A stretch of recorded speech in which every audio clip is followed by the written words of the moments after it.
Axşam nəhayət bizə də qar yağdı. İndi dağlar, binalar qəşəng görünür. Üstəlik də gün çıxıb, ona görə qaça-qaça evin yuxarısına çıxdım ki, buradan mənzərəni göstərim. İndi daha detallı izah edəcəm ətrafda görünənləri. Yuxarı bu dağın arxası Xan yaylağıdır. Sonra buradan baxanda Kiş kəndi ərazisi görsənir. O üstü ağ yer, onu dəqiq bilmirəm. Kiş yaylağıdır yoxsa Kəm yaylağıdır. O tərəfdə 2 dənə yaylaq var.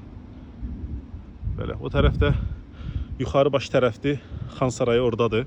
İndi bir tərəfdən bu mənzərə, qardır, gün çıxıb oradan insanda belə xoş, müsbət hisslər yaradır.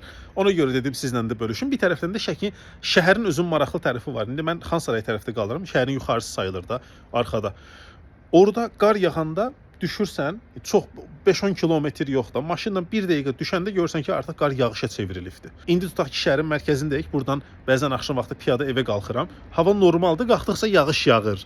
Belə bir neçə iqlimi yaşaya bilirik. Şəki başqadır deyib yenə mövzunu Şəkini tərifləməyə gətirəcəm.